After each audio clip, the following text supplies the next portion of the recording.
a todas e todos que estão hoje aqui para assistir este seminário, organizado pelo PPGE, né, o Programa de Pós-Graduação em Economia da UNILA, com recursos do Instituto Mercosul de Estudos Avançados, o IMEA. Essa é parte das atividades da Escola Latino-Americana de Análise de Dados. É um projeto de pesquisa e extensão financiado com recursos do IMEA, e essa escola ela faz parte de um projeto maior, intitulado Rendimentos, Despesas e Consumo das Famílias, Implicações Políticas e Econômicas sobre a Qualidade de Vida em Regimes Democráticos. A equipe do projeto é composta por mim, pelo professor Carlos Henrique, a professora Kalinka Leia Becker, da Federal de... me fugiu agora. Santa Maria, perdão, e a professora Jaqueline Costa, da Federal de Lavras. A finalidade da ELAD é disseminar o uso e análise de dados estatísticos como hábito para exploração e resultados de análises de políticas sociais, que muitas vezes são implantadas sem a previsão de um acompanhamento ou avaliação sistemática de seus resultados, sejam eles efetivos ou potenciais. Hoje, abrimos a escola com a ilustre presença do professor Rodolfo Hoffmann, responsável pela formação de várias gerações de pesquisadores da área de economia aplicada e econometria.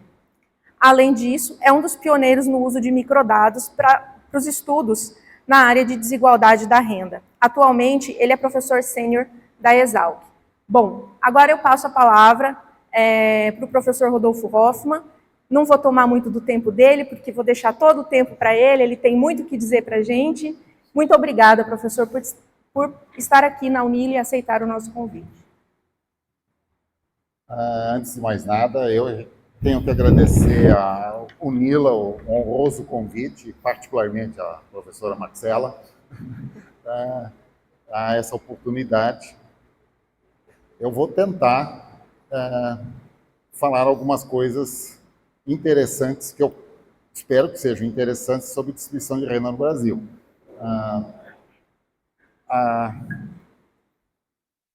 Eu trabalho com esse assunto de distribuição de renda desde que eu podia dizer que desde que eu fiz a minha tese de livre docência em 1971.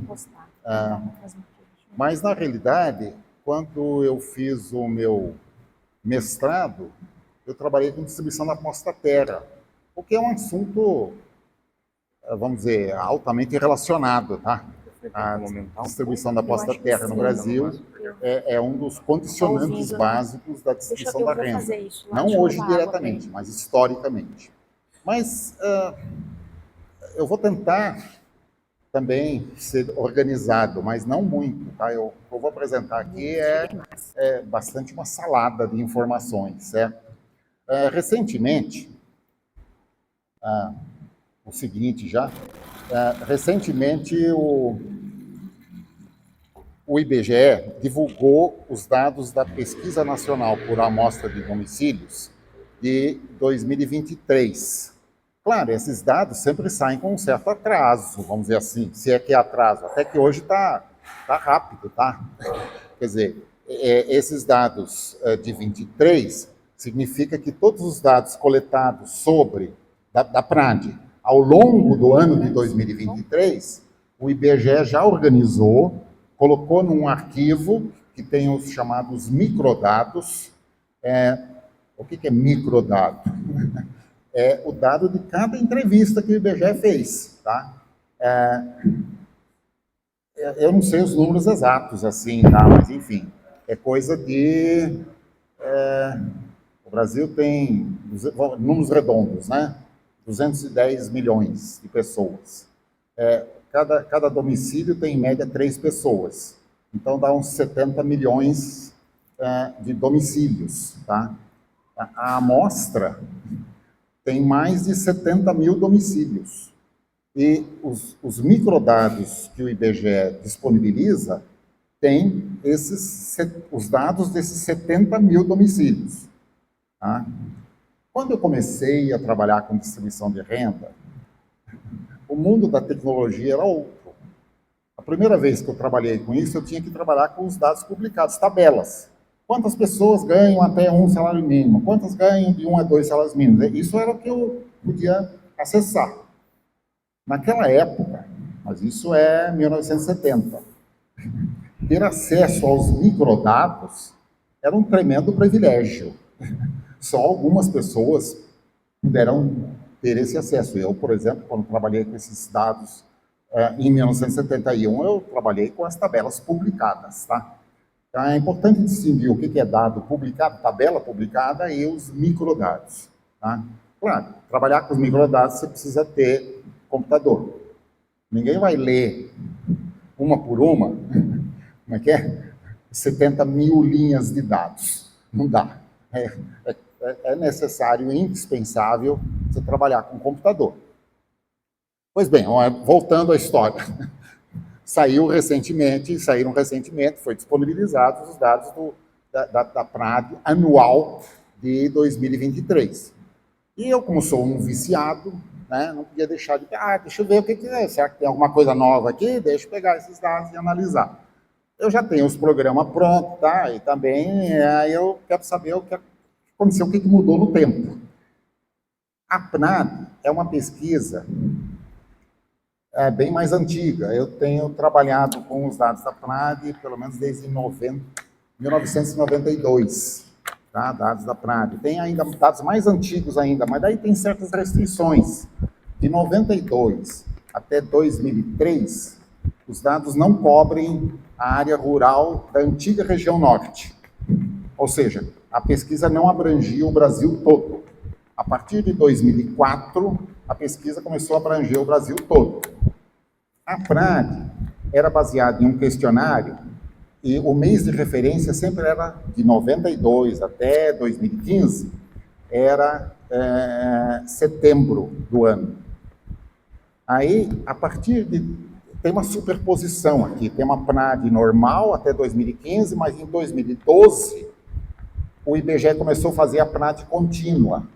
Eles chamam de PNAD contínua porque, em lugar de levantar os dados com um mês de referência, eles vão levantando os dados ao longo do ano todo, tá? Espalhado. Tá? E aí, por isso que é chamado de PNAD contínua. Então, a partir de 2012, a gente tem os dados da PNAD contínua.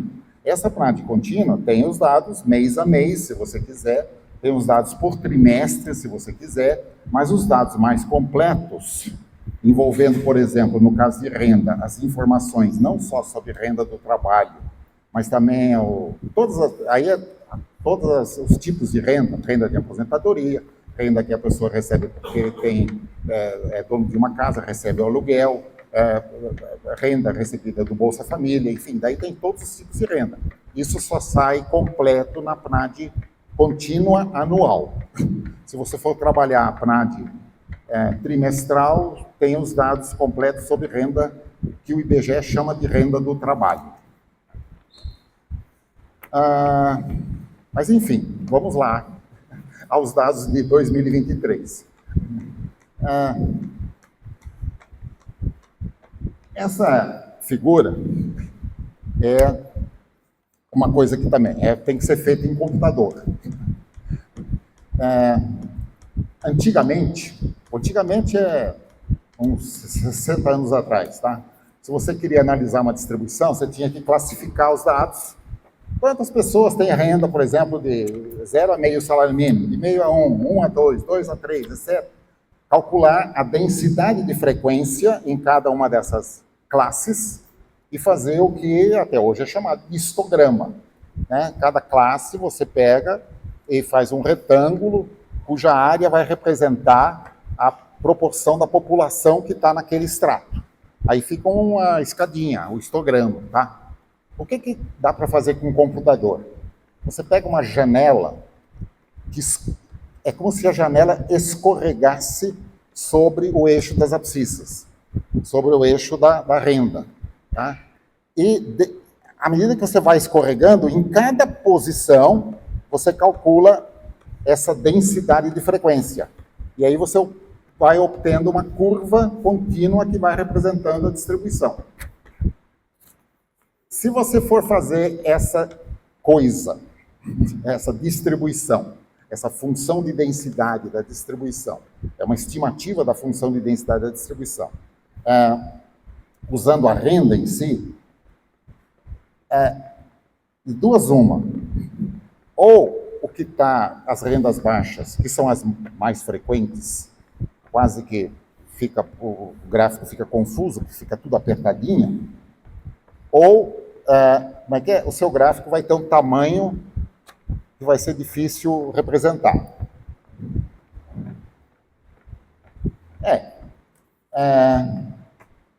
Então você usa o logaritmo da renda. Então aquele gráfico não é o eixo de abscissas, o eixo das abscissas não é renda, é o logaritmo da renda, tá? Mas eu coloquei, no eixo está marcado o logaritmo da renda, mas eu coloquei linhas verticais, e essas linhas verticais, eu coloquei lá uma simbologia indicando o valor em reais, tá? Então, a primeira linha vertical está 2, mas não é 2, é 200. É uma renda domiciliar per capita. Outra coisa, renda, qual renda? Por favor. Tem gente que fala, distribuição de renda no Brasil. Tem renda domiciliar per capita, você pode calcular a renda por pessoa ocupada, você pode calcular a renda por pessoa adulta, lá sei eu, 18 anos ou mais. Você tem que ser específico. No caso aqui, eu peguei a renda domiciliar per capita. O que é a renda domiciliar per capita? Todas as pessoas de um domicílio, você vê a renda que elas têm, o IBGE faz isso, né?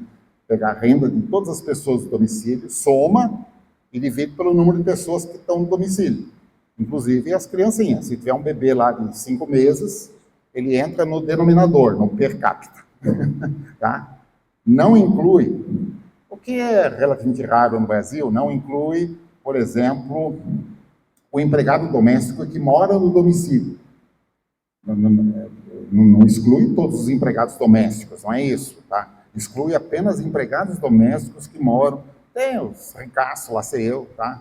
Tem a casa do ricaço e tem a empregada doméstica que tem que atender até depois da janta ainda, né? Servir o cafezinho, etc. Daí mora dentro do domicílio, tá?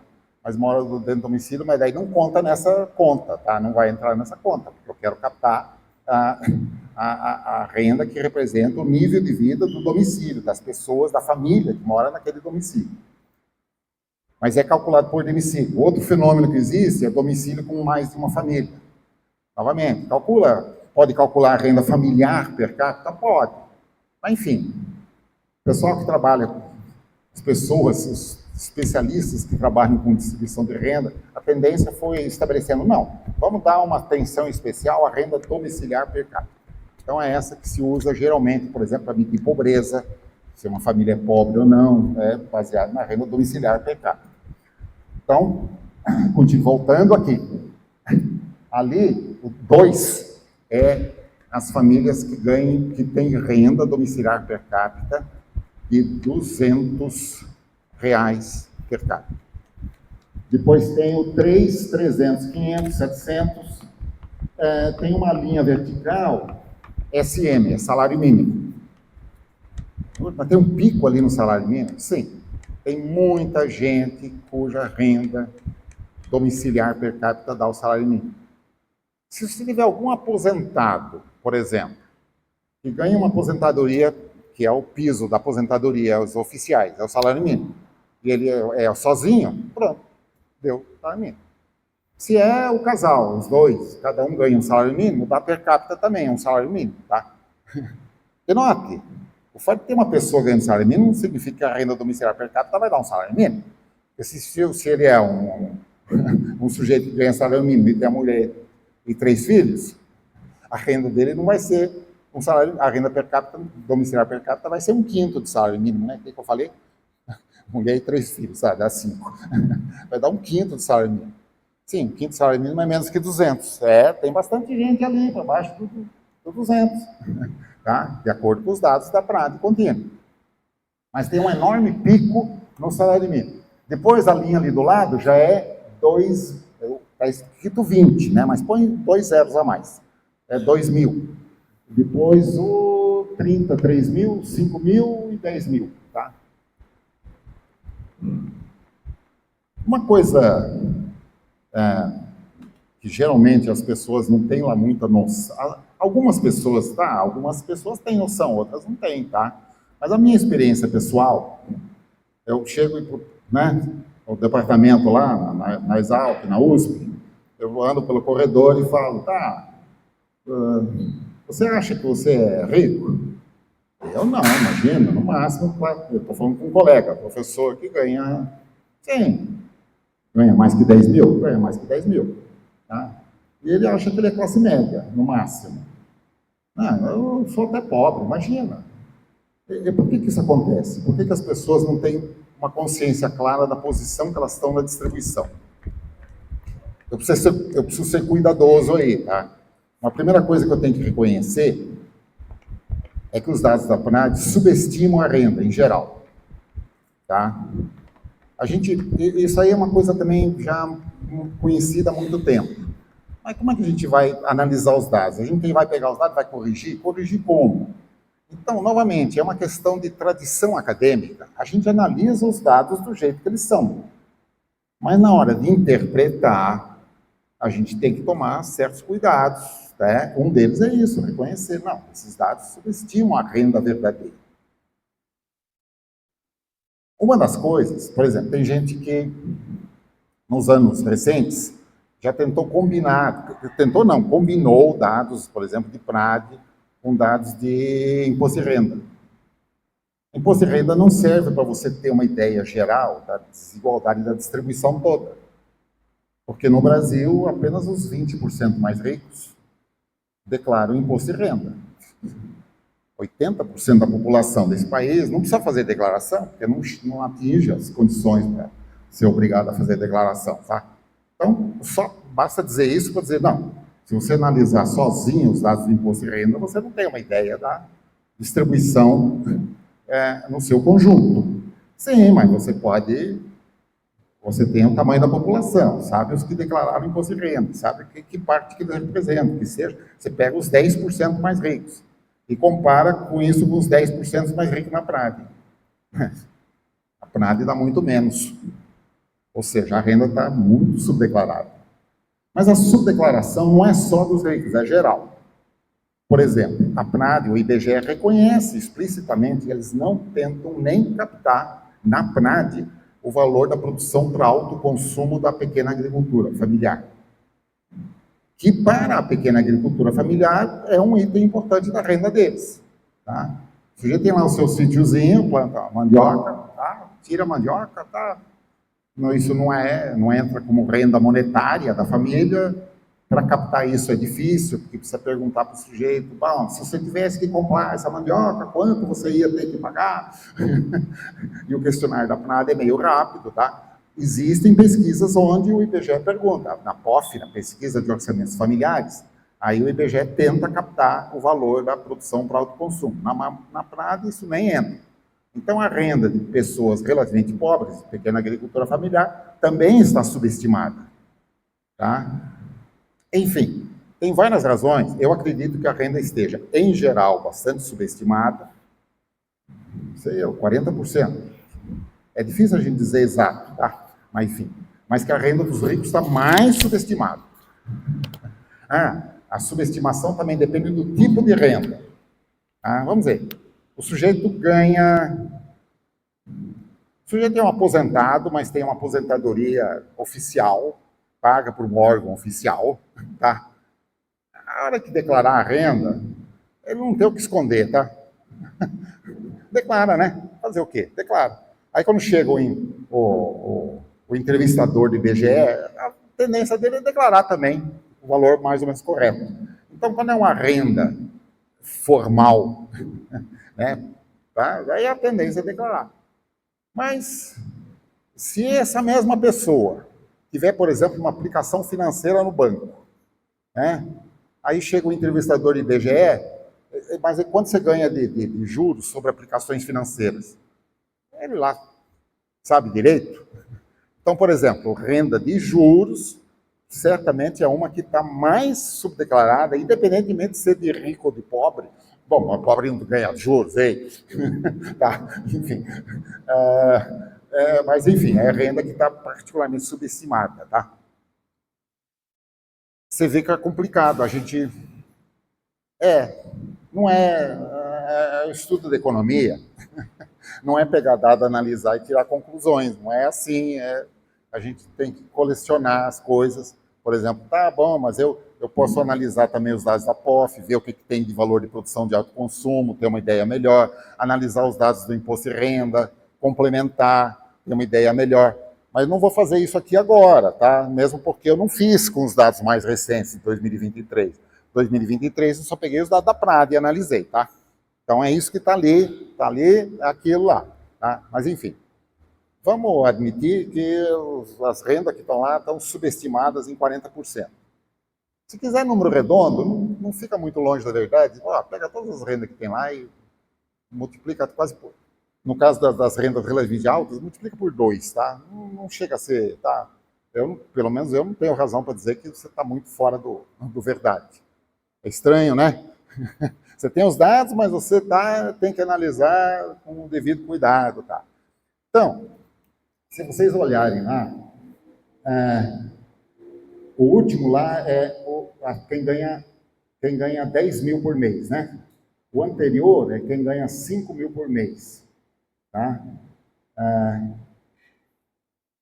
No trabalho que eu cheguei que está disponível para os interessados,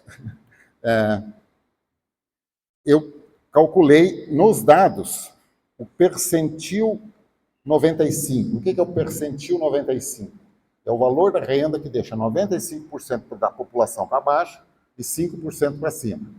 Nos dados, o percentil 95 é 5.750. Arredonda isso para 6 mil. Considera que está subestimado em 40%, pronto, é 10 mil. Tá?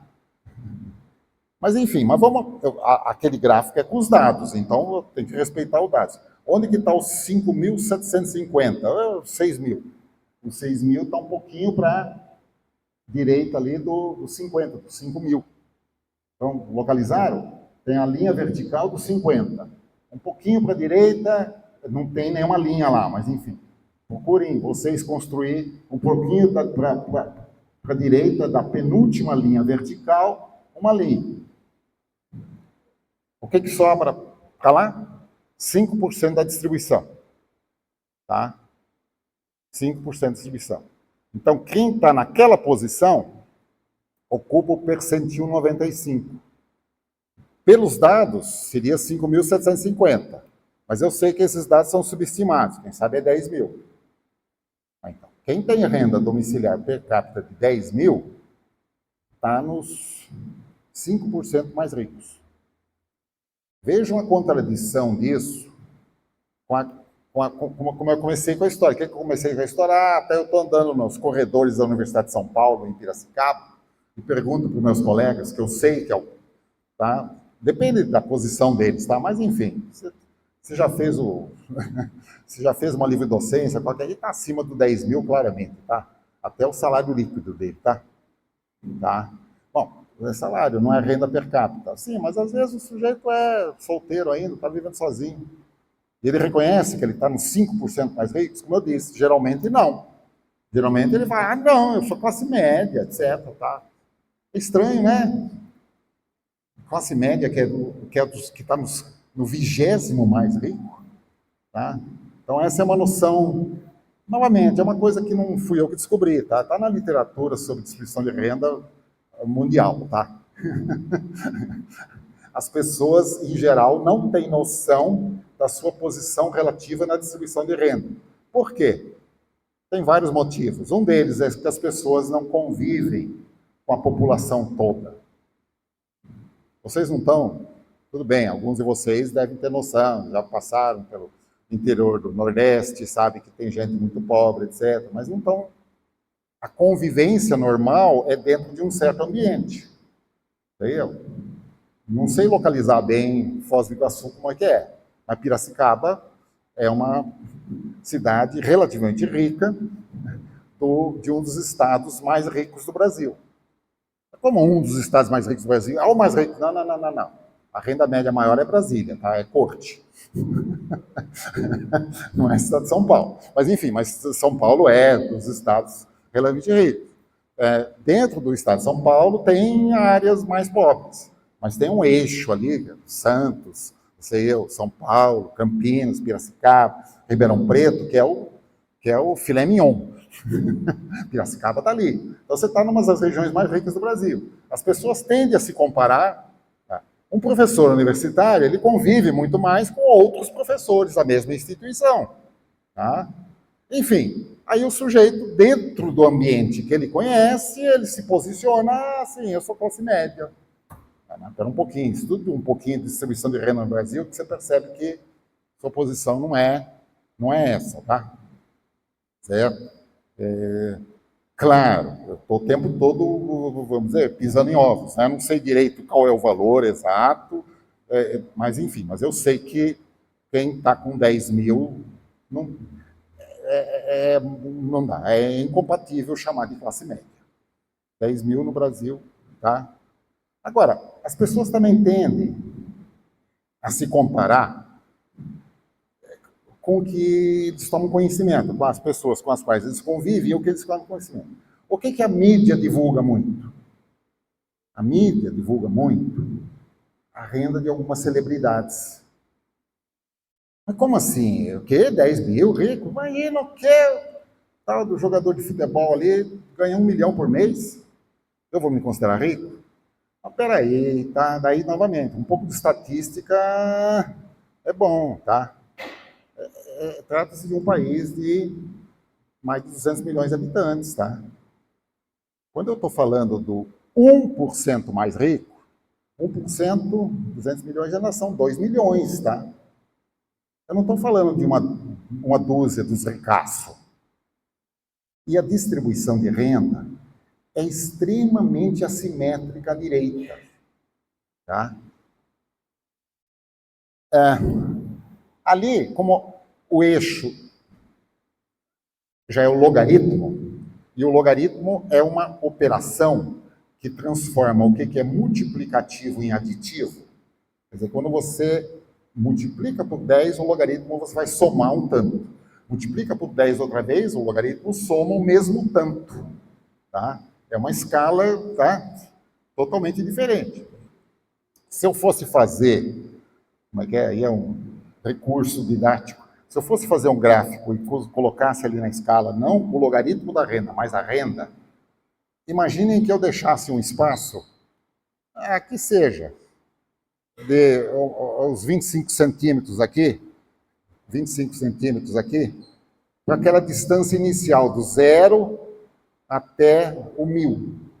Tem um 1000 lá? Está um pouquinho, não tem, mas está um pouco abaixo do salário mínimo, tá? O salário mínimo lá é 1.000 não sei, 1.300, alguma coisa assim, do ano passado. Tá? Vamos dizer que eu deixasse um espaço assim para o 1000, né? Vamos dizer que isso seja 25 centímetros, o palmo aqui, tá? Aí eu vou fazer um gráfico, eu tenho que incluir pessoas com 300 mil por mês. Por exemplo, nas tabelas que o Imposto de Renda publica, eles têm uma última classe que é mais de 300 salários mínimos, tá? E tem bastante gente lá. Quando eu digo bastante gente, sei eu, tem 1.000 pessoas lá ainda, tá? Mas enfim, mas isso é 1.000 pessoas nos 200 milhões, né? Aí está muito pouca, é uma porcentagem muito pequenininha. Então, o que acontece é que a pessoa tende a se comparar, e porque a mídia divulga a renda dessas pessoas, porque ou elas são extremamente ricas e chamam atenção por isso, ou são celebridades. As celebridades é uma das categorias de pessoas que se tornam extremamente ricas. E a pessoa se compara com essa celebridade.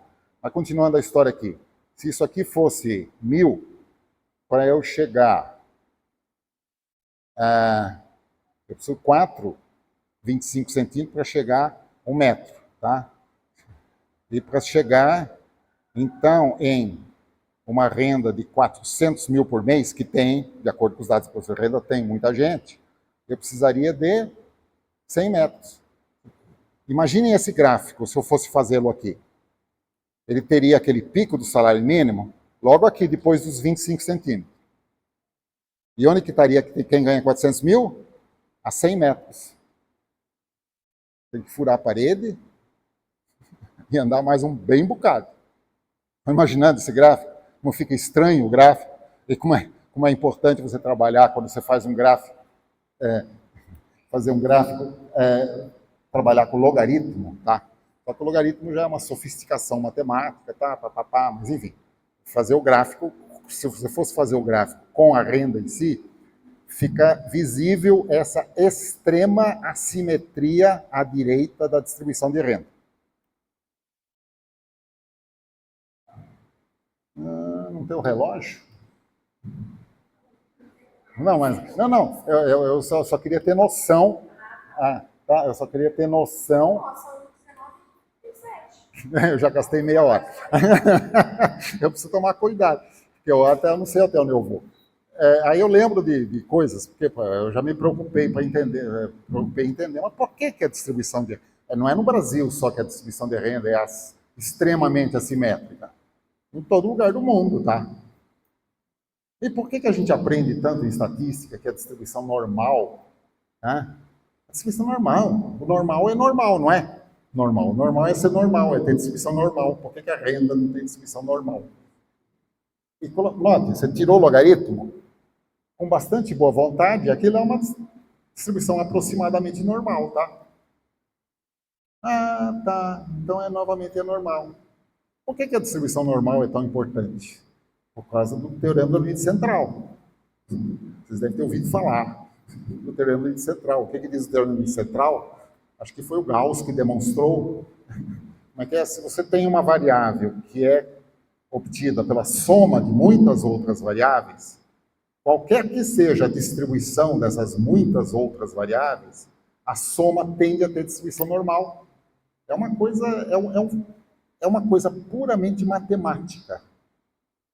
Por que a distribuição do comprimento de uma folha de uma árvore tem distribuição? Porque a distribuição da altura das pessoas tem distribuição aproximadamente normal.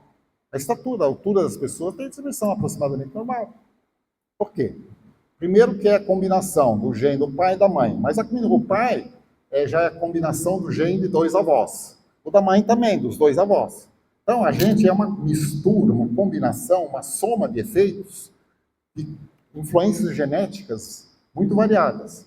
E ao longo da vida também, tem ainda, lá sei eu. O meu irmão, que é um pouquinho mais baixo que eu, falou, sim, eu tive tifo em criança, por isso que eu fiquei baixinho. Baixinho coisa nenhuma, mas enfim. São coisas que podem afetar, sim, afetam, tá? E assim vai. E aí tá, a altura de uma pessoa pode ser interpretada como a soma dos efeitos de uma porção de coisas. E aí tende a ter distribuição normal.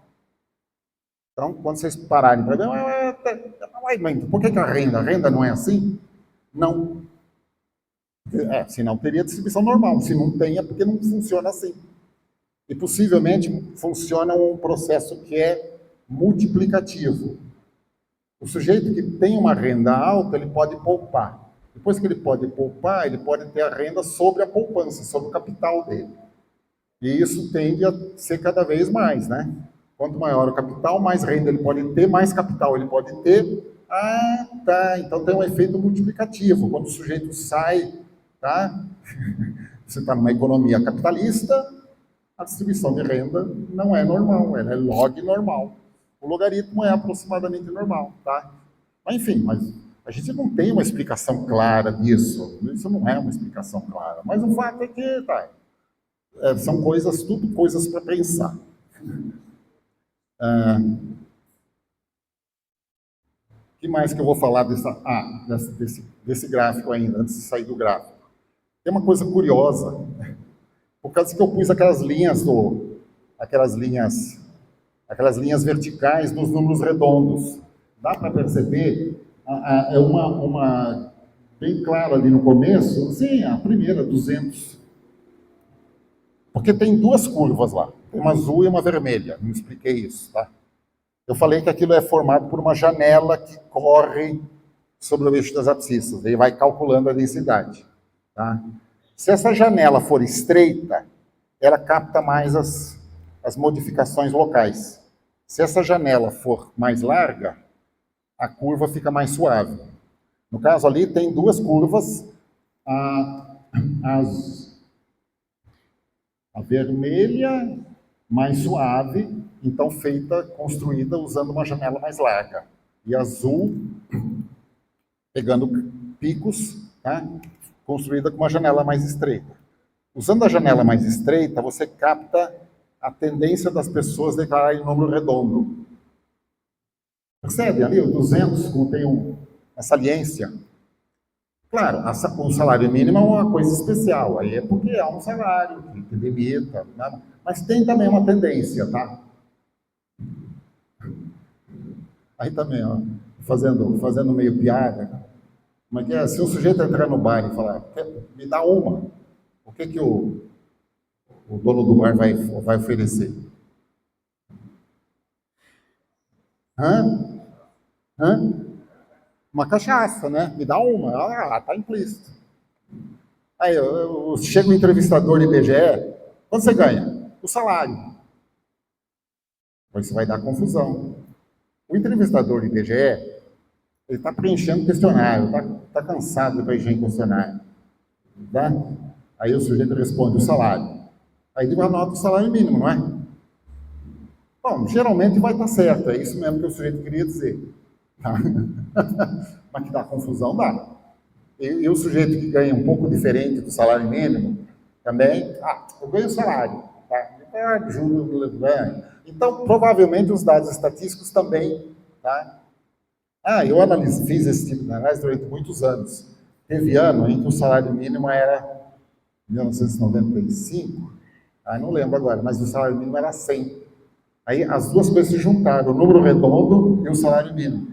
Aí o pico ficou maior ali, ficou mais destacado ainda. Tá? E outra curiosidade, tem trabalho de gente que pegou esses picos, usou lá uma medida sofisticada e disse que isso era polarização da distribuição de renda. Só que a ideia de polarização geralmente está associada a uma distribuição polarizada em dois polos, né? Os pobres e os ricos. Isso não tem nada a ver com essa polarização em dois polos, né? É só picos. Isso não é polarização, tá? Tem esse tipo de besteira, tá na literatura. Mas, enfim, deixa isso para lá também. O fato é que tem essas curiosidades, a tendência das pessoas a arredondar o número, tá? Isso tem até idade. Você pega os dados do IBGE, né, e vê, os demógrafos falam, isso é uma besteira, é impossível, tá? Não pode existir uma frequência maior. A demografia mostra que isso é um contínuo, tá? Você vai ter, né, a idade das pessoas. Você pode ter um pico de pessoas com 70 anos, tá? Mas nas declarações tem, tá? Quando você pergunta a idade, tá? As pessoas até arredondam, às vezes, até a idade, tá? Bom, veja o seguinte. Aí já é evolução ao longo do tempo. A linha azul embaixo é o rendimento mediano, a vermelha em cima o rendimento médio, estou falando sempre do rendimento domiciliar per capita, tá? E o salário mínimo. A coisa curiosa que eu queria chamar é que vocês não imaginam que o salário mínimo estaria acima da mediana, né? Salário mínimo é aquele que fica lá embaixo, né? O mínimo. Não. Como renda per capita, ele está acima da mediana. Ou seja, uma pessoa que ganha individualmente o salário mínimo, só para ele está acima da metade da população, em termos de população ordenada, conforme o valor da renda domiciliar per capita. Tá, mas espera aí. A renda declarada está subestimada. Então, você vê a complicação que a gente vive? Tá bom, não é tanto assim. Mas o fato é que, nos dados, a renda domiciliar per capita está perto do percentil 55, tá? No Brasil. Uma renda domiciliar per capita igual a um salário mínimo, se lembrarem, aquele pico, ele está perto do meio da distribuição, tá? Está perto da mediana. Bom, a mediana ser muito mais baixa do que a média, isso é característica de uma distribuição assimétrica direita. Toda distribuição assimétrica direita tem a mediana abaixo da média. O que aconteceu ao longo do tempo? Claro, eu estava mais curiosa. O que tinha acontecido antes, de 2012 a 2021, com esses dados, eu já sabia. O que aconteceu de 2012 a 2014 com o rendimento médio? Vermelho em cima, tá? Estava crescendo. O rendimento médio vem crescendo desde 2003. Vinha crescendo, desculpe, não é que vem crescendo, vinha crescendo em 2003. Então, aquela primeira rampinha ali de crescimento foi uma coisa boa, mas durou muito mais do que está indicado ali, porque ali é desde 2012, já vinha crescendo antes, está bem antes. Foi um período em que a distribuição de renda no Brasil, a média aumentou e a desigualdade diminuiu. Depois, 14 entrou em crise, né? Teve uma verdadeira recessão de 14 a o que é? 16, 17, tá?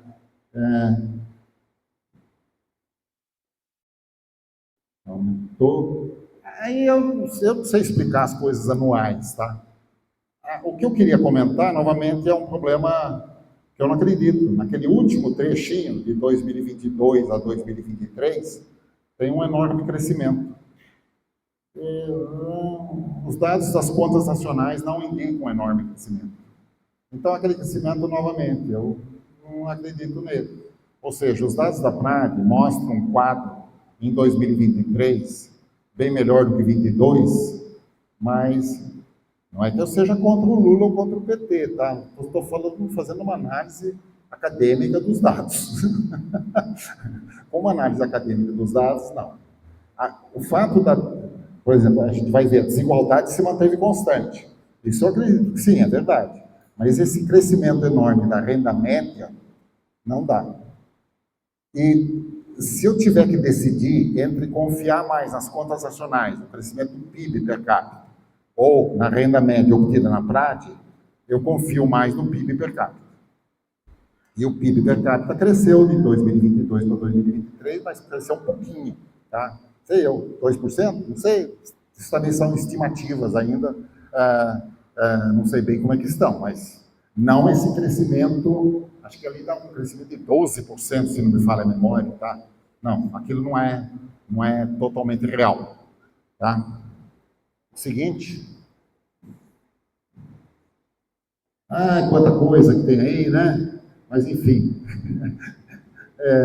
eu tentei captar o que aconteceu com a desigualdade da distribuição de renda.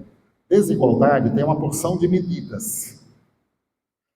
Eu usei ali duas, uma medida chamada de T, eu usei ali só o T. T de tile, é uma medida de desigualdade, que tem algumas qualidades, tá? E a medida de desigualdade mais usada que é o Gini, é o índice de Gini. Eu vou me limitar aqui a falar do índice de Gini, para ser mais sintético. Eu tenho a linha azul, ela está lá pelo meio, está o Gini, a linha azul. A desigualdade vinha diminuindo, diminuiu até 2015, novamente, associado com a recessão a partir de 14 até 17, né? Aí a desigualdade aumentou, aí a desigualdade em 2020, que ela tem um pico para baixo. Esse pico para baixo em 2020 é uma coisa curiosa. Eu não pretendo, eu faço questão de dizer, eu não pretendo explicar tudo o que acontece ali com aquelas curvas, tá? Eu posso pegar os dados da PNAD e calcular essas coisas e ver o que acontece, mas explicar direitinho tudo não dá não, tá? Mas o 2020, claro, isso já faz alguns anos atrás, constatado, etc., a gente vai estudar os dados. Aí você pode ver a renda, qual é a renda que em 2020 contribuiu para essa diminuição da desigualdade. Não tem dúvida, foi o auxílio emergencial. Eu acho a história do auxílio emergencial, a história política, uma coisa curiosa. No sentido do movimento político também, tá? Claro, convoquem-se especialistas na área para explicar melhor isso, mas o auxílio emergencial foi relativamente generoso. Mas como assim? O que era? 600 por mês? Mas foi dado de uma maneira meio... Por quê? Primeiro que teve uma competição entre o presidente, o Bolsonaro, e o Congresso, para quem era mais generoso. Começou, não sei se vocês se lembram, mas começou com uma proposta. Não, vai ser tanto. Aí o outro lado, né, o executivo e o legislativo, né? Não, você deu só isso, a gente vai dar mais. Chegou nos 600, tá? O que foi? O Bolsa Família era uma renda que era 200 por mês, tá? Como é que é? Uma mulher que recebia lá o Bolsa Família com 2 crianças, 200, 300 por mês. O auxílio emergencial era 600 por pessoa. Não, você pode achar que 600 é baixo, tá? Mas como assim? Como é que o sujeito consegue viver bem com isso? Mas enfim, teve um efeito importante. E como era uma coisa, é aquela coisa, é um tipo de rendimento oficial, a pessoa precisou pedir para o governo conseguir. Aí quando chega lá o questionário, o entrevistador do IBGE e pergunta se você ganha, é melhor dizer que ganha, né? Então, não significa que todo mundo tenha declarado direitinho. Quando você vai comparar os dados da PNAD com os dados administrativos, percebe que tem uma subdeclaração. Pessoas que não declaram, que certamente receberam e que não declaram quando entrevistados. Não tem isso, tá? Mas, enfim, o fato é que declarou, se tornou uma parcela importante, relativamente importante da renda, que beneficiou os relativamente pobres, de longe muito menos bem focado que o Bolsa Família, tá? Vamos ver isso ainda, tá?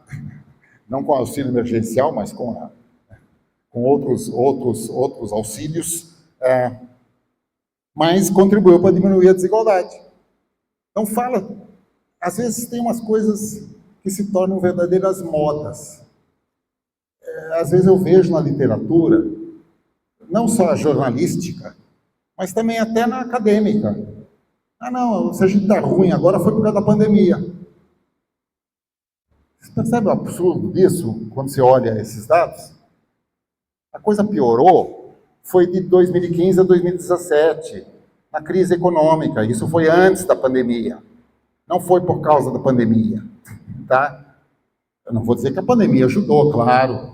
As medidas para controlar a pandemia interromperam, várias atividades, gente perdeu o emprego, gente que tinha pequenas empresas, lá sei eu, restaurante, as pessoas não podiam mais sair, restaurante praticamente abre falência, tá? Mas enfim, o problema econômico, e crescimento econômico e renda das pessoas, para mim é claramente mais grave no período de crise, 15, 17, do que por causa da pandemia. A pandemia piorou as coisas ainda.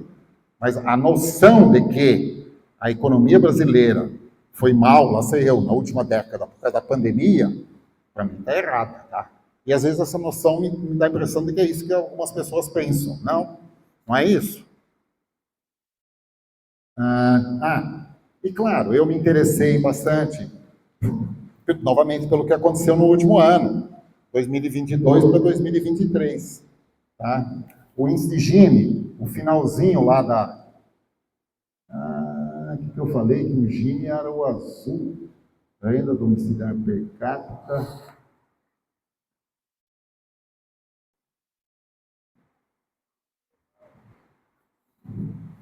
Tá vendo? Eu estou olhando aqui meio de lado, de perspectiva, me dá a impressão que a linha azul no último ano diminui. Vocês devem estar enxergando melhor, era horizontal, não é? É horizontal, obrigado. Eu estou olhando aquela... Não, é horizontal. O IBGE, quando divulgou os dados da PRAD de 2023, chamou atenção para isso, tá? A desigualdade estável. Tá? Só que é aquela história, como o Gini se tornou meio a medida de desigualdade oficial, eu fui analisar as coisas com mais detalhes, tá? Você pode até... Eu nem pus aqui, porque fica difícil ver, mas tem um cruzamento da curva de Lorentz. Ou seja, quando você pega uma medida diferente, então tem o... eu falei que tinha só o G e o T, não, tem o L. O L é uma medida mais sensível que acontece com os relativamente pobres, mais sensível que acontece na parte inferior da distribuição. O L é um cor de... um pardo ali, que é a linha mais baixa. E de 2022 para 2023 ele cai. E o T, que é uma medida mais sensível para o lado oposto, mais sensível que acontece entre os relativamente ricos, o T é um roxo que sobe um pouco. Sobe muito pouquinho, mas sobe. Tá? Então é curioso, de 2022 para 2023, o Gini é estável, tá? Tudo bem. O IBGE calculou, eu peguei os microdados, recalculei, aí tá, tem que dar a mesma coisa que o IBGE calcula. O IBGE faz isso direitinho. Posso atestar. Mas não é que a distribuição de renda foi perfeitamente estável, ela teve lá as suas modificações. Seguinte. Pobreza. Isso aí é uma medida de pobreza sofisticada. A medida de pobreza mais simples é simplesmente a proporção de pessoas que ganham abaixo de uma linha, que é a chamada linha de pobreza. Tá?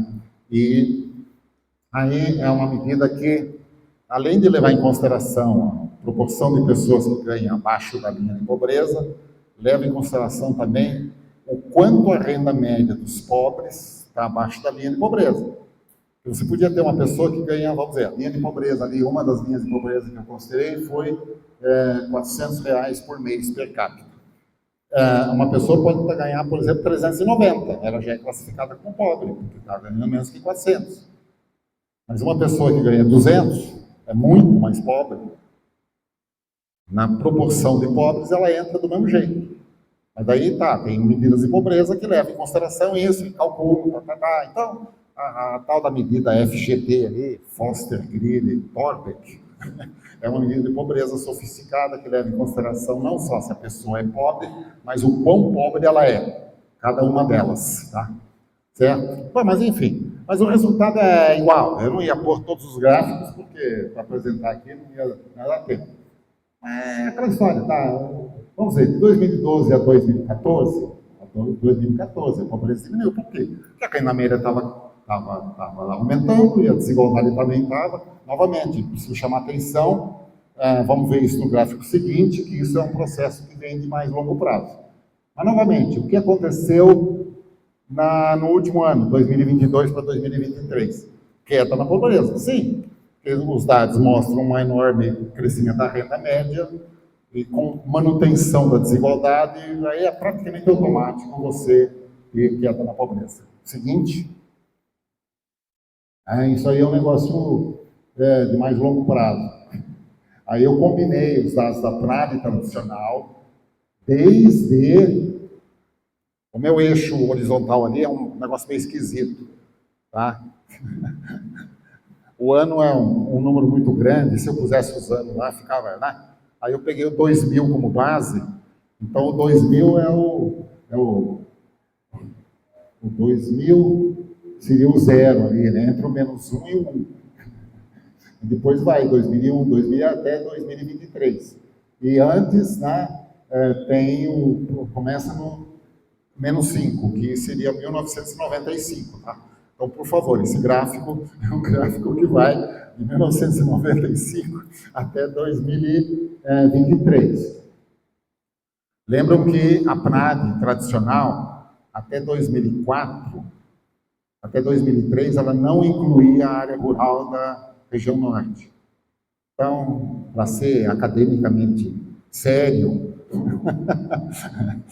eu calculei que uma linha até 2023. Por exemplo, ali em cima, a renda média, o em vermelho, tá?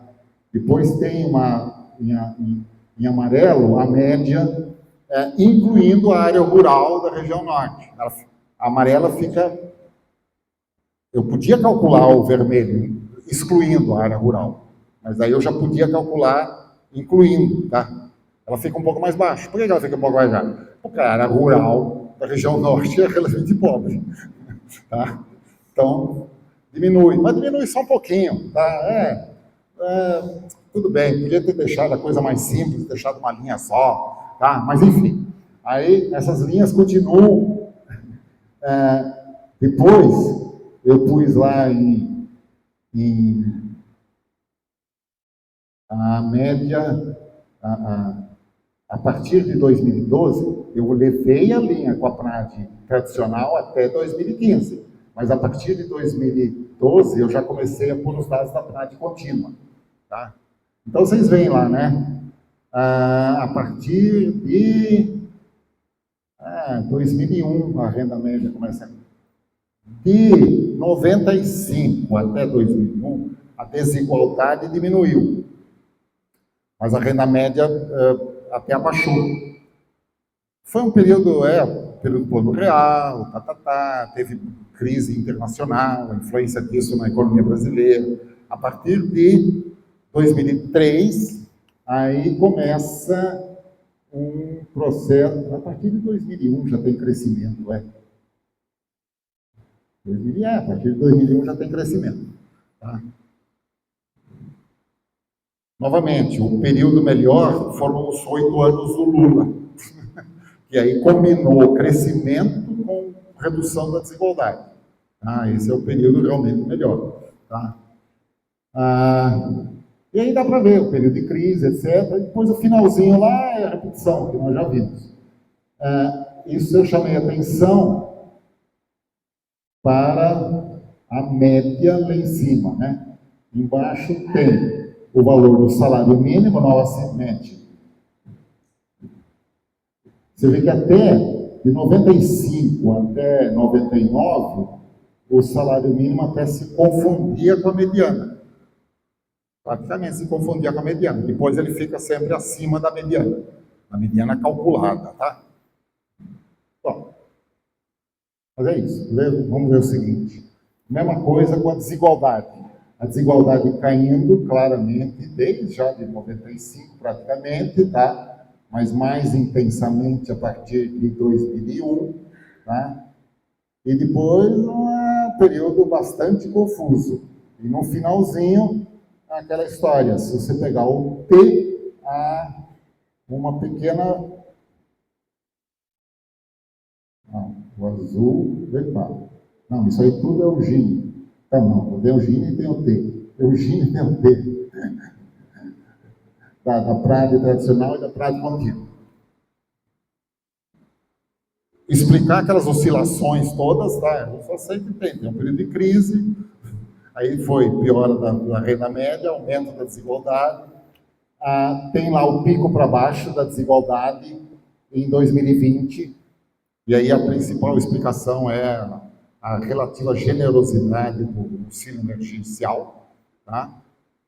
E é isso. Seguinte.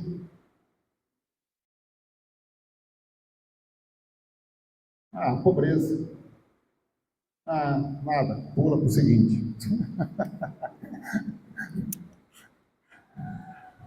Quando a gente analisa a distribuição de renda, a gente pode analisar, porque a PNAD permite distinguir isso, tá? Você pode ver qual é a renda que vem de aposentadorias, qual é a renda que vem... Quando você tem a renda do trabalho. Aí também tem uma observação que eu acho importante, que eu repeti em vários artigos meus, mas enfim. Eu não sou... Eu não sou uma autoridade entre os economistas do Brasil. Quando eu faço uma observação, dizendo, olha, vocês estão fazendo esse negócio errado, vocês precisam caprichar melhor, né? Eles não dão tanta atenção assim, tá? Como eu gostaria que desse. Bom, mas enfim, o IBGE chama uma coisa de rendimento do trabalho. Acontece que a gente tem uma noção, em teoria econômica, do que é rendimento do trabalho. O Davi Ricardo, um dos clássicos, né, do pensamento econômico, ele chegou a afirmar que o principal objetivo da teoria econômica, ele não chamou de teoria econômica, ele chamava de economia política naquela época. O principal objetivo da economia, enfim, como ciência, era entender como é que se formavam as remunerações do trabalho, né? Remuneração do trabalhador, do dono da terra, a renda da terra, e do capitalista, juros, lucro. Tá? Então, essa é a distinção principal. Então, para Davi Ricardo, confundir lucro, renda da terra com renda do trabalho, confundir essas coisas seria um absurdo total. Poxa vida, o principal objetivo era entender a distribuição entre essas coisas. Mas o IBGE faz isso. Eu não coloco culpa no IBGE. Vai querer que o quê? Que o IBGE, o entrevistador do IBGE, chegue para um fazendeiro e pergunta: quanto o senhor ganha? E desse ganho, quanto é a renda da terra, quanto é lucro sobre o seu capital próprio, os juros sobre o capital próprio, o lucro da empresa e quanto é a remuneração do seu trabalho. O fazendeiro geralmente já vai mandar o IBGE, o entrevistador do IBGE, as favas. Tá? Enfim, não vai dar. Tá? Então o IBGE chama de rendimento do trabalho o que eu gostaria, talvez, que o IBGE chamasse rendimento associado à ocupação, qualquer que ela seja. Tá? Seria melhor. Mas o IBGE fazer isso eu não acho tão errado. Agora, um economista que se preze, que estudou os clássicos, estudou teoria econômica, pegar o que o IBGE chama de rendimento do trabalho e realmente interpretar como rendimento do trabalho no sentido teórico, aí, por favor, está errado. Tá? Está errado, não pode. Então, você, por exemplo, os dados do IBGE têm o rendimento do trabalho.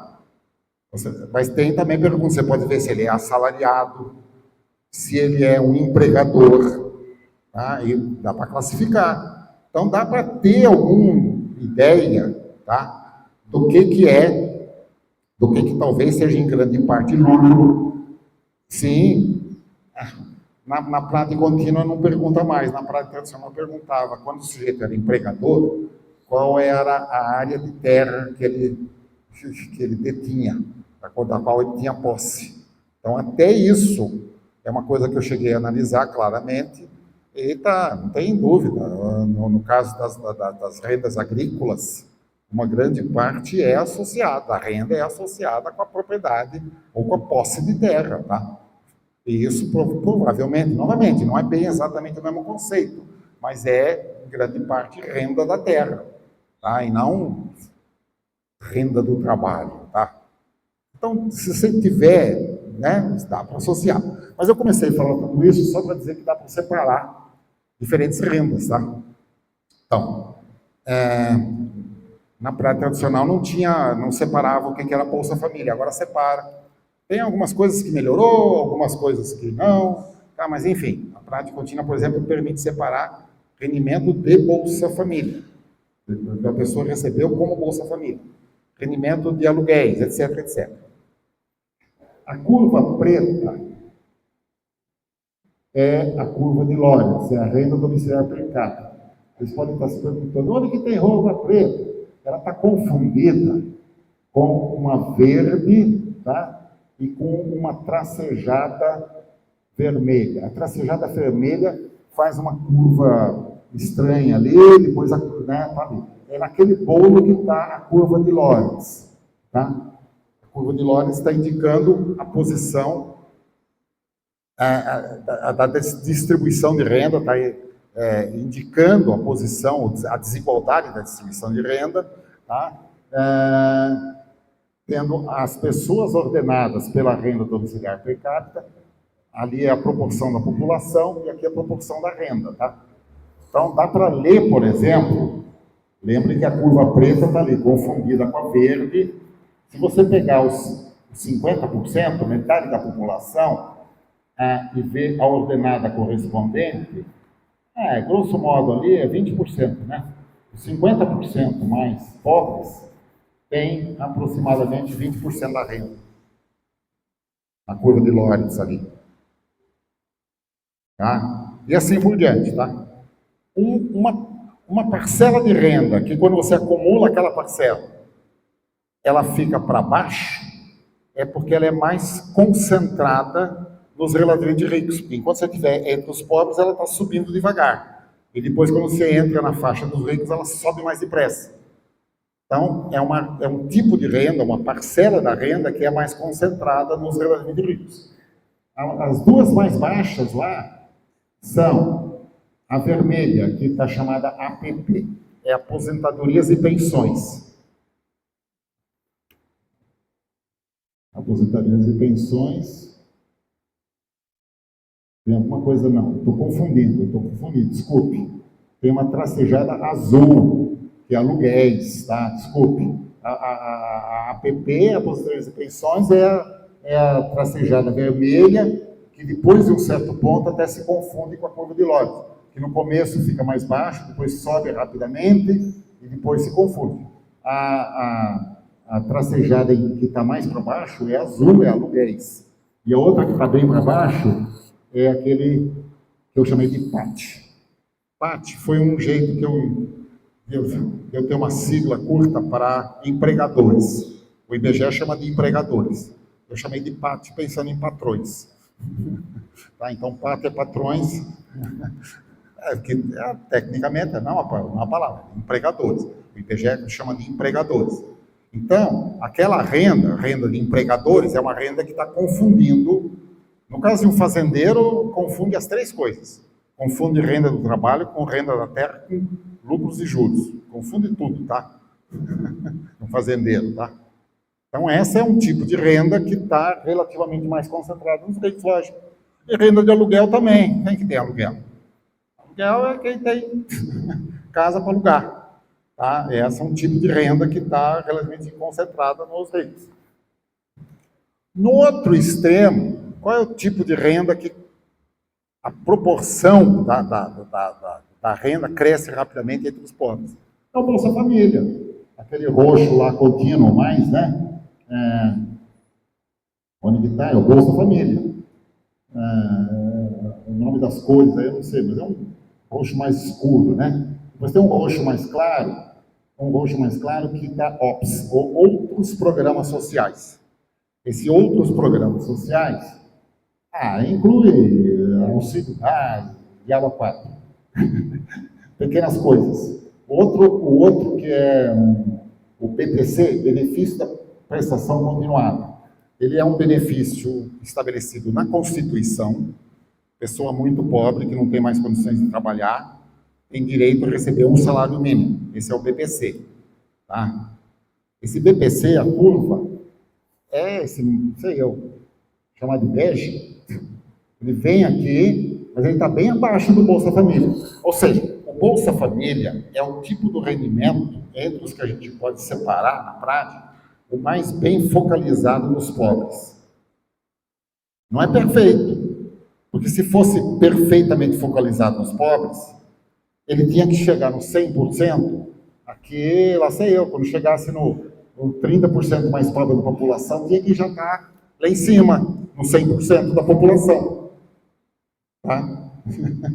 Todos os que recebem Bolsa Família tinham que estar entre os 20% e 30% mais pobres. Não acontece isso. Tem os vazamentos lá, que, aliás, são bem conhecidos, sabe, que existem, de vez em quando descobrem. Tem técnicos do governo federal que daí vão checar. O sujeito está recebendo Bolsa Família, mas ele está também no registro dos carros. Como é que é? Ele tem um carro importado, recebe o Bolsa Família. De vez em quando eles descobrem umas coisas assim, né, malucas, tá? Então, pessoas ricas que conseguem obter o Bolsa Família. Mas o vazamento, em termos de esses programas, o vazamento em programas desse tipo é considerado, até um certo ponto, coisa quase que inevitável. Não dá para você fazer a coisa perfeita. Eu considero que o Bolsa Família foi um programa bom, a iniciativa veio lá do governo FHC, tinha outro nome, né? Bolsa Escola, tá? O IBGE, os governos petistas, os dois governos do Lula, foram, eu considero, perfeitamente corretos em ter a audácia de expandir o programa, tá? Um programa que melhorou realmente, foi uma das contribuições, não é de longe a única, para aquele processo mais longo de diminuição da desigualdade, tá? Mas foi uma contribuição importante.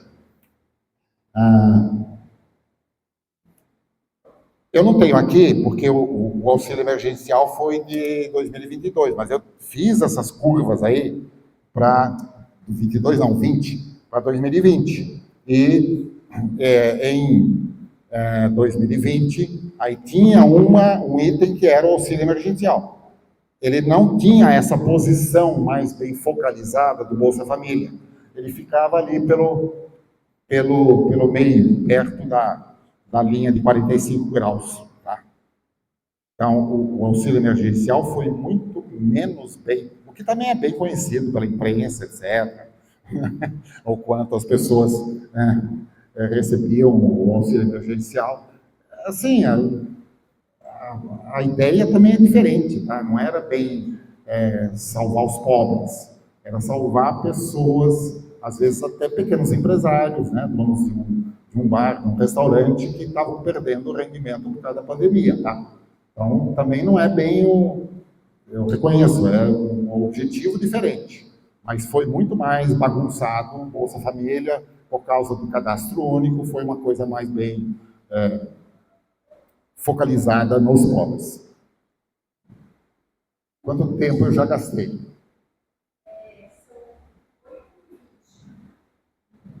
Começou às 7, 8h20, tá bom. Tem um tempinho ainda, né? Vocês têm paciência? Para quem trabalhou a vida toda com distribuição de renda, falar sobre distribuição de renda não tem muito limite, né? Mas, enfim, como eu comentei com a Marcela, eu também não quero bancar o chato, né? Aí começar o ambiente, as pessoas vão embora. Eu quero parar antes. Isso aí, como... Não, tem mais ainda? Tá. Tem uma outra coisa que me incomodou também, ainda com a análise... É o último? Não, tem mais dois. Não, então vai. Então vai para os dois penúltimos. Agora, isso, um por um. O que eu falei até agora era a renda domiciliar per capita. Você pode pegar vários tipos de renda, tá? Então, talvez o segundo mais comum, ou talvez até mais comum até do que analisar o rendimento domiciliar per capita, é analisar o rendimento por pessoa ocupada. Só que daí pega só o rendimento do trabalho. É uma outra perspectiva. Não é bem a perspectiva de você se preocupar com a pobreza da família. É analisar o que a gente pode chamar de mercado do trabalho. O que a pessoa ganha, por que alguns ganham mais do que menos. Tá? Então, por exemplo, se fala muito que a escolaridade é um negócio importante. Sim, fazer inclusive pós-graduação, aumenta a probabilidade de ter um salário melhor. Tá? Então, é um tipo de análise muito comum. Você analisar a distribuição da renda, chamada renda do trabalho. Mas cuidado, a renda do trabalho para o IBGE é renda associada com a ocupação, qualquer que ela seja. A renda do trabalho, o rendimento do trabalho por pessoa ocupada. Essa desigualdade, no último ano, 2022 para 2023, é o que eu chamei aí de POC, pessoas ocupadas, ou população ocupada, tá? POC é o símbolo meu para isso. E a desigualdade, o Gini da POC, GPOC é o azul ali, no último ano, 22 para 23, a desigualdade aumentou. Como é que é? A renda domiciliar per capita, o Gini ficou estável. Das pessoas ocupadas, a desigualdade aumentou. Qual a explicação mais óbvia para a diferença? A explicação mais óbvia para a diferença, que saiu nos jornais, e que me incomodou, vamos dizer assim, será que é isso mesmo? Deixa eu investigar melhor. É que, quando você está falando das pessoas ocupadas, POC, tá? Você leva em consideração só a renda do trabalho. Quando você está falando da renda do Ministério per capita, inclui tudo, tá? Tá, então deve ser o Bolsa Família, as transferências do governo que aumentaram e fizeram com que, embora a desigualdade aumentasse entre pessoas ocupadas, ficasse estável quando você considera a renda do Ministério per capita. Ideia que eu constatei, modéstia à parte, falsa. Porque o desemprego também faz parte do mercado de trabalho. Tá? E o que acontece quando você inclui os desempregados? É gozado que você precisa de uma certa manobra para fazer isso nos dados da PRAD. Porque se você for pegar a renda do trabalho de uma pessoa que não está ocupada, o IBGE põe lá um pontinho, não põe nada. Tá? É o que se convencionou usar a palavra inglesa, missing. Tá? Falta. Claro, o sujeito não é ocupado, como é que ele vai ter rendimento do trabalho? Não tem. Sim, mas o IBGE pergunta, você está procurando o trabalho? E caracteriza o chamado desempregado. O desempregado não é toda pessoa que não está trabalhando. O desempregado é a pessoa que não está trabalhando, mas está ativamente procurando trabalho. E você pode, com as perguntas da PRAD, separar os desempregados. Mas eles fazem parte do mercado, estão procurando trabalho, só não conseguem obter. E aí pega essas pessoas e atribui para eles um trabalho, rendimento do trabalho zero. No computador é fácil fazer isso. Aí eu pego, faço isso e eu analiso a distribuição da renda na PEA, na população economicamente ativa. A população economicamente ativa é constituída pelos ocupados e os desempregados. E qual é a renda que se atribui para os desempregados? O rendimento do trabalho zero. Tá? Então, olhe lá, aí calcula isso. Primeiro, o Gini da PEA, aquele vermelho, né? Primeiro, ele fica sempre acima do Gini da POC. Claro, porque eu estou incluindo uma porção de gente com renda zero.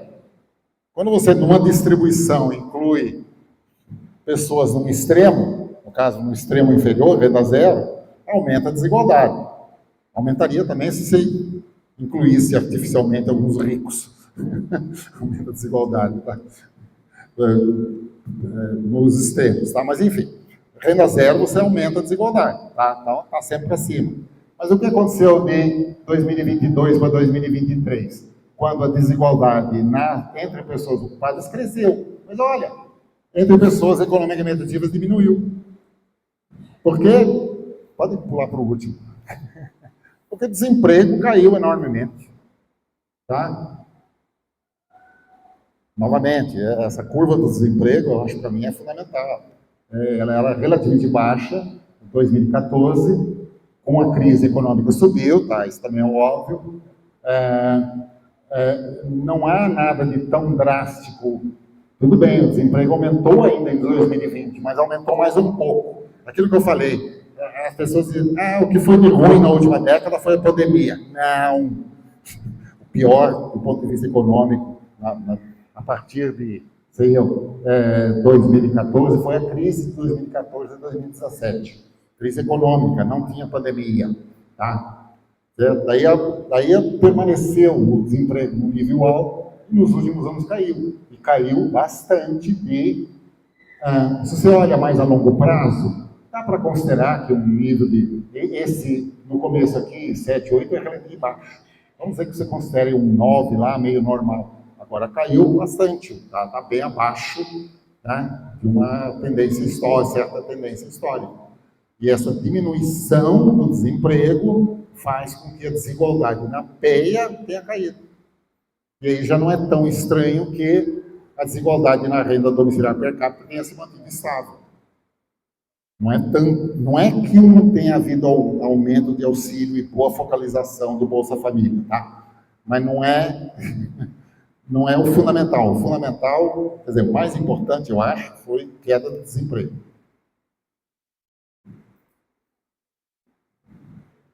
Isso termina a exposição, que era para ser uma pequena parte da minha apresentação.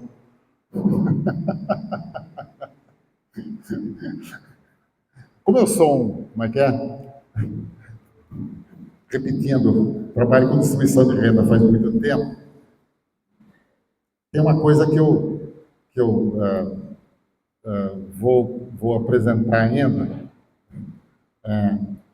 que é uma coisa que hoje já se tornou meio parte da história, né, no passado. Muitos, provavelmente a maioria dos presentes, não viveu a ditadura, quer dizer, golpe militar de 64, e o que aconteceu, tá? Eu participei de uma polêmica que ocorreu nos primeiros anos da década de 1970, que era o que tinha acontecido com a distribuição de renda. Essa história tem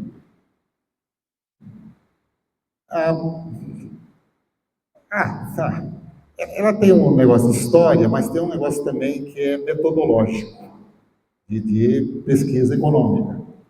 Até hoje, tem muita gente que interpreta o aumento da desigualdade na década de 60 para 70, tá, como tentando entender os elementos estritamente, vamos chamar de econômicos, o mercado de trabalho, etc. Tá? Na última ANPEC, ocorreu, inclusive, uma análise, né, desse problema da história econômica do Brasil, e eu soube que foi defendida essa posição, o que eu posso chamar de posição do Langoni, na interpretação do fenômeno, foi a vencedora, de um ponto de vista acadêmico. Eu acho estranho, para falar a verdade. Por quê? Deixa eu explicar por quê. É como se um profissional da área, um economista, achasse que ele precisa explicar a coisa com o econômico. Ele resiste a incluir aspectos políticos, sociais. Bom, economia é uma ciência social, então dizer que o economista não quer incluir o social fica até estranho, né? Mas particularmente os aspectos mais estritamente políticos, ou até, não sei se eu posso chamar repressão policial de uma coisa política. Ué, né? Mas qual é o efeito da repressão policial sobre a distribuição de renda? Para mim é claro que tem, tá? Eu também vou explicar por quê. E estranho a resistência de certa corrente econômica e considerar isso como parte essencial da explicação.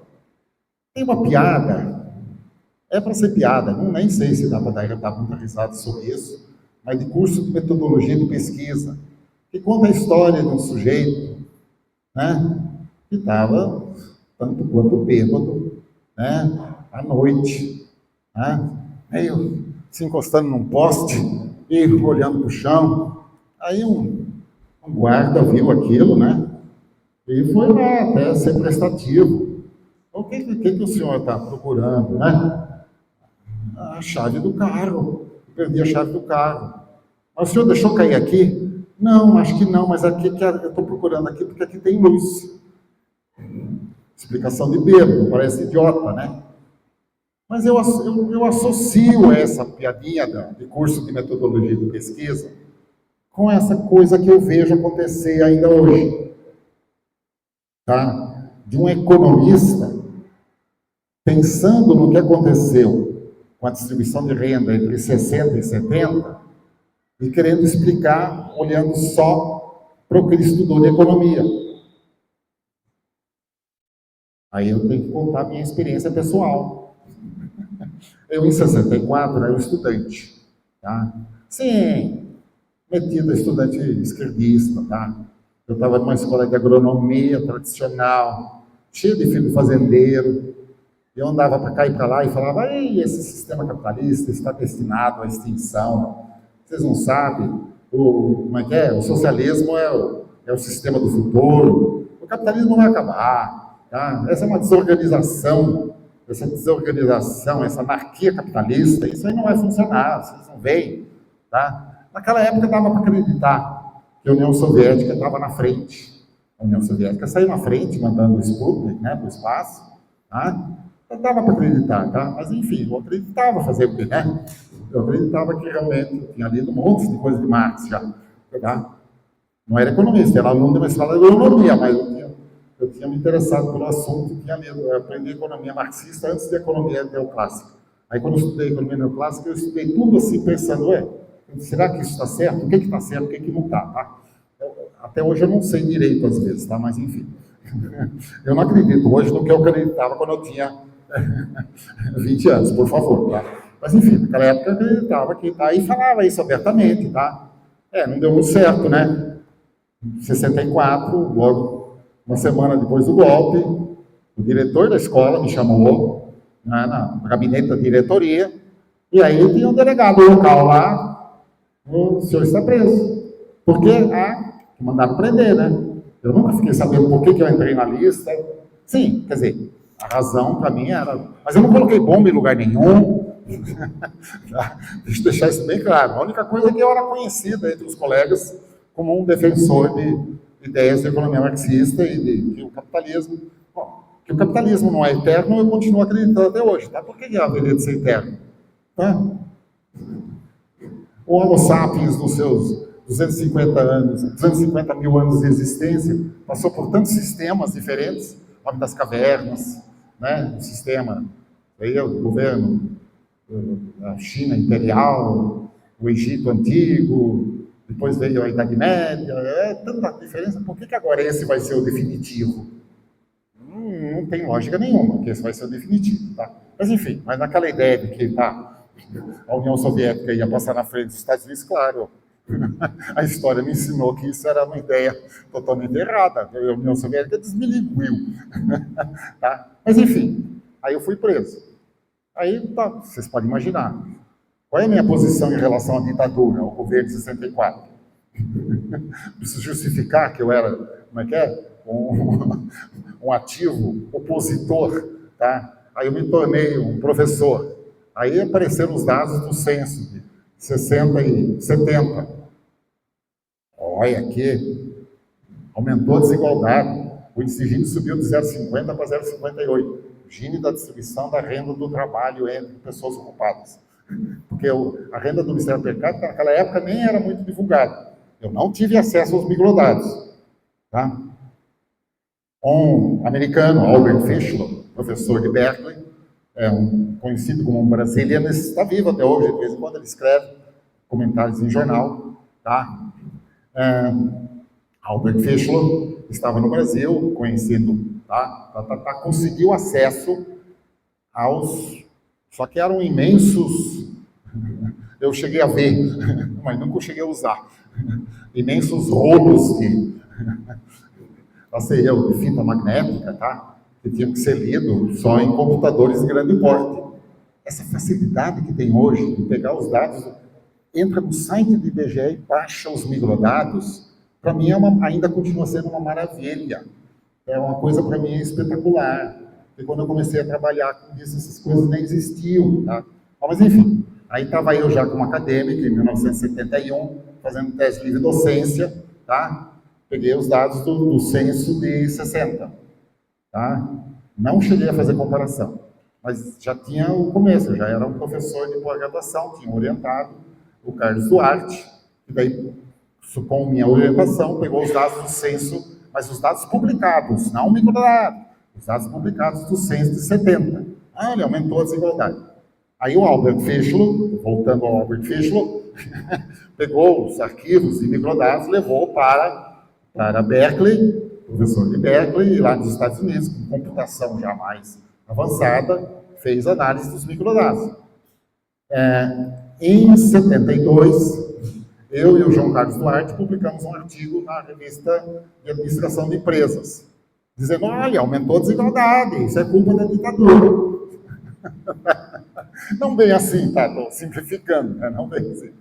O Albert Fischer publicou na American Economic Review um artigo dizendo basicamente a mesma coisa, tá? Esses trabalhos tiveram, no Brasil, uma repercussão muito estranha, se eu pensar em hoje. Por quê? Porque em 1971, 72, o governo da ditadura estava na sua fase dura. Porque 64 foi uma coisa, mas depois 68, a AI-5, endureceu, né? 71 era a fase dura da ditadura. Os jornais estavam sendo censurados. Qualquer grande jornal desse país tinha um censor indicado pelo governo federal. Não, isso vocês não podem publicar. O Estadão, um jornal do estado de São Paulo, né, conservador, um jornal conservador até hoje, tá? Mas era digno na sua... não apoiava... No começo, em 64, apoiou, depois, não, isso é ditadura, é um jornal conservador, mas liberal, tá? Tá? O Estadão se recusava a substituir todas as reportagens de primeira página que eram censuradas. Publicava, no lugar, Lusíadas.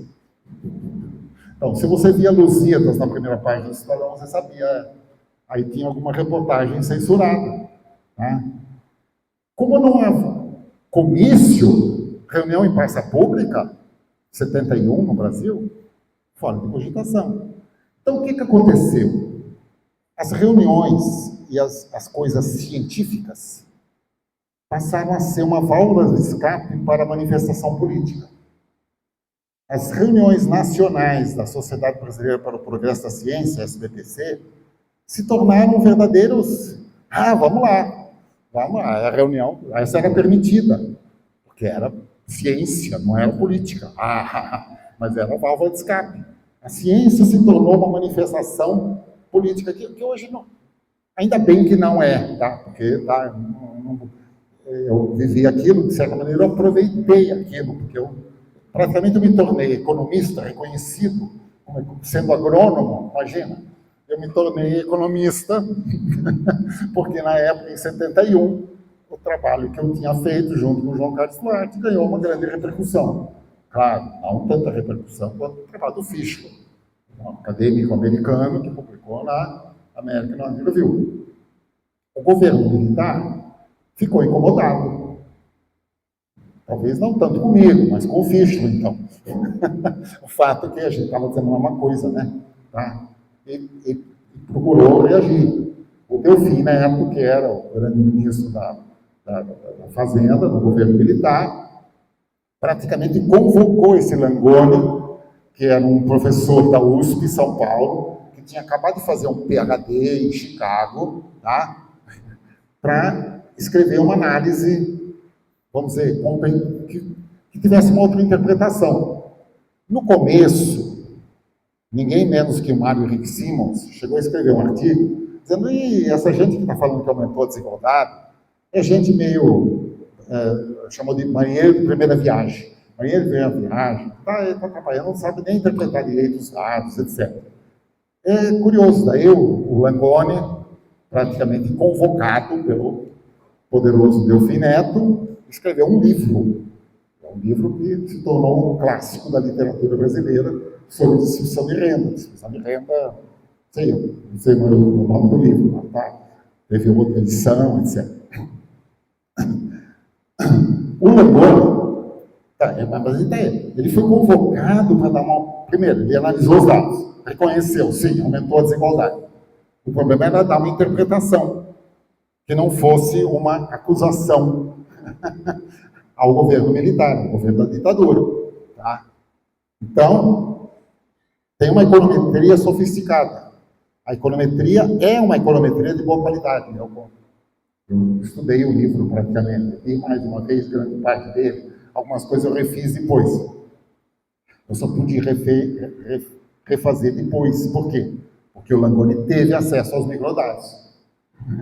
No prefácio do livro, ele agradece a ajuda de 3 analistas de sistema do SERPRO, o Sistema de Processamento de Dados do Ministério da Fazenda, ou do governo federal, não sei o que o certo é, se existe hoje ainda, existe certo, o Serviço de Processamento de Dados, papai.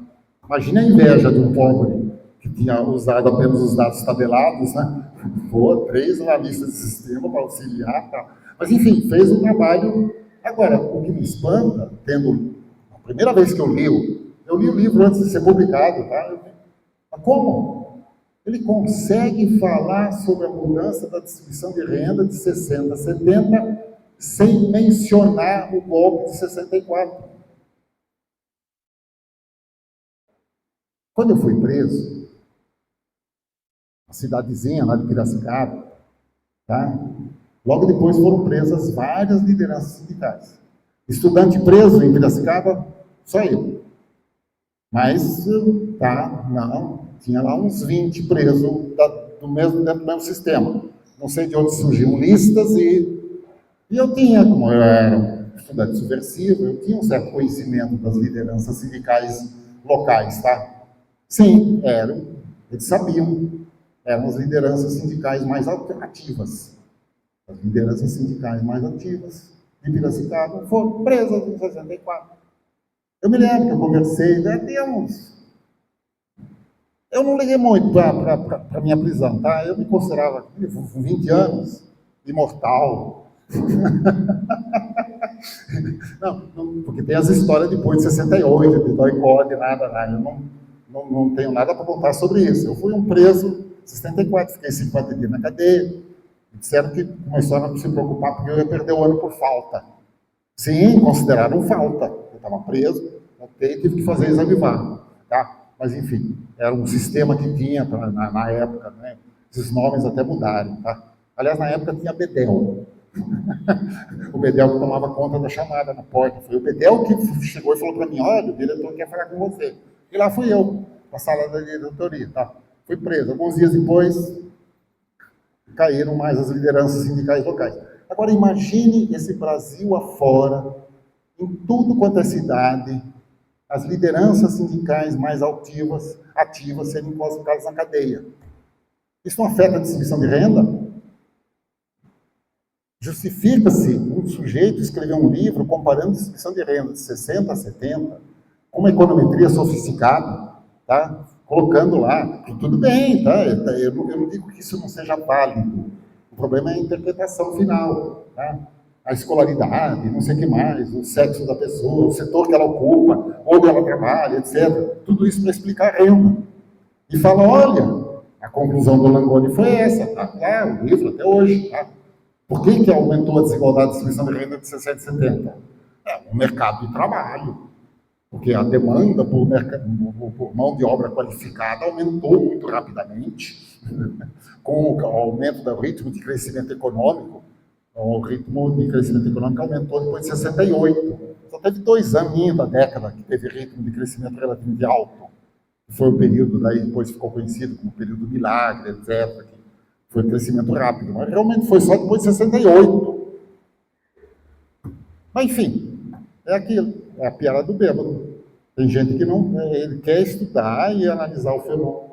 Hoje em dia, eu até acho mais razoável, daí até eu concordo mais com esses economistas, com essas metodologias estritamente econômicas, tá? Você interpretar o resultado, porque não tem nenhum acontecimento político do peso do golpe de 64. Por favor, tá? O governo Bolsonaro tem outras características. Foi mudanças drásticas também, tá? Mas outras características. Não. 64. Eu fui preso. Hoje tem as discussões, né? Pode ser preso, tem habeas corpus, mandato judicial, tem. Eu fui preso, mandato judicial? O diretor da escola perguntou? Não, nada. Depois de 50 dias eu fui solto.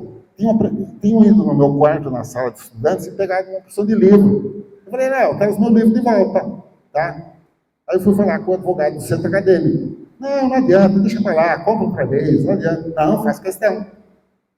Sim, eu quero aí o pedido de devolução dos livros. Um juiz deu parecer, juiz.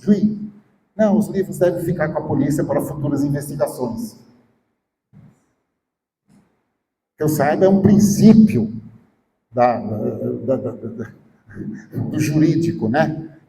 Não é? Você que tem que provar que o sujeito é culpado. Você não pode prejudicar a pessoa ficando com parte da propriedade dele para futuras investigações. Não existe isso. Ainda mais que não tinha nenhuma acusação formal contra o réu aqui. Tá? Não, enfim, o golpe 64, logo de início, ele massacrou, subordinou o Poder Judiciário, o que não aconteceu nesses processos mais recentes. Não tem, no período recente não tem alguma coisa tão forte. Então, eu até acho mais razoável. Tudo bem, a gente procura primeiro as explicações econômicas, tá bom. Mas ainda tem gente analisando, rememorando o aumento da desigualdade de 60 para 70 e se recusando a ver que tem. Curioso, novamente, eu não quero, né, eu não gosto de colocar etiqueta, tá? Mas a formação dos sociólogos é mais respeitosa com os fenômenos políticos.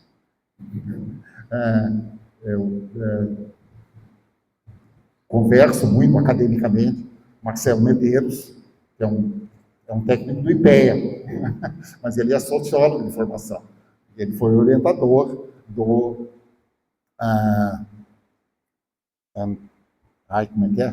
Pedro Herculano Souza, tá? Que escreveu um livro, tá, inteiro, chamado Uma História de Desigualdade, 1926 a 2013, onde ele analisa os dados do imposto de renda, ano a ano. E, de acordo com a análise dele, o aumento entre 1960 e 1970 foi realmente centrado em 64. Tá? Foi o golpe que mudou. Os fenômenos políticos afetam, sim, a distribuição de renda. Tá? Claro que os políticos econômicos estão relacionados, né? Aí é outra história. Complicação danada. Vou parar por aqui. Estou às ordens para perguntas. Obrigado.